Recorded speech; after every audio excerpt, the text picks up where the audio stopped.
don't you tell me your name and how long you've been LARPing for?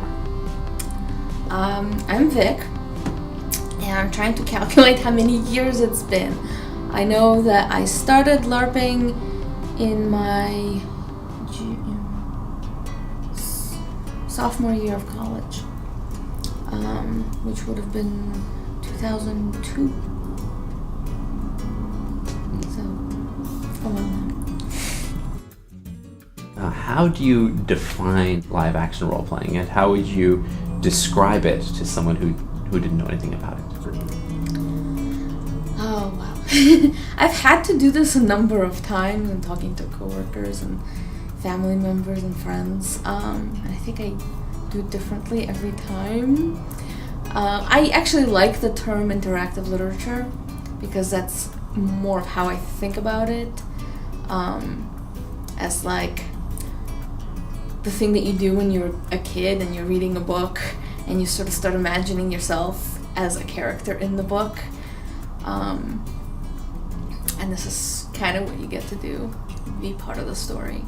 I also talk about it as like what kids do in playing pretend games, which we've all done to some degree or another, except this is done by largely adults and with more sophisticated and complicated plot lines, more sophisticated characters, and more sort of codified, more rules. That's how I think about it. There's a little bit of controversy about whether these are games or pieces of art. Where do you come down on that?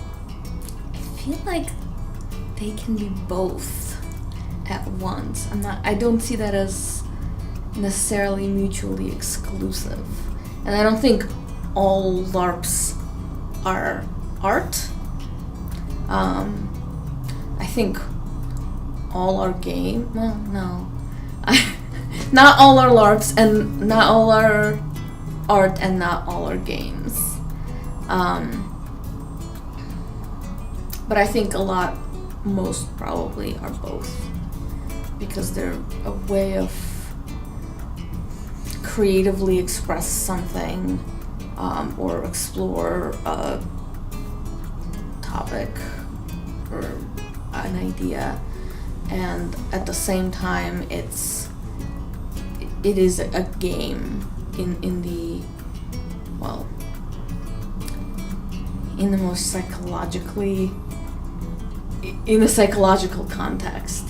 That is, there's play that's happening, and where there's play and there are rules, that's what I call a game.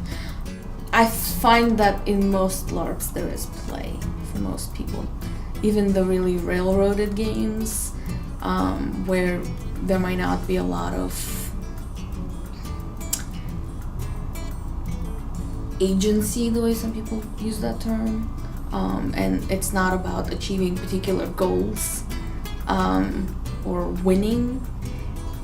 It is about playing with certain ideas and playing with certain behaviors and trying them on for size and seeing how things work out. And that's what I think of as play. So yes, both. What do you think makes a good character?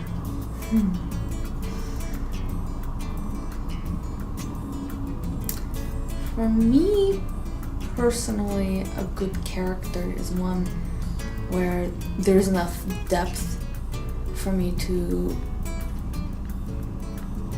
get into the character and somehow make it my own. And that does require a certain amount of information about this character. And another, I guess, personal preference in terms of characters is a certain amount of three-dimensionality to it. That is, a character that is, you are the villain. To me, this just does not carry enough to, I would not consider that a good character, because there's really just the one dimension, and all the mustache twirling in the world isn't really going to make you understand that character. And if you can't if I can't understand the character, then I'm not going to be able to really portray the character effectively, and I'm not going to be able to make decisions as that character. I will be making decisions as Victoria, who is making decisions for this character, which makes the character outside of me, rather than one and the same. So whatever is necessary for me to be that character is what makes it a good character.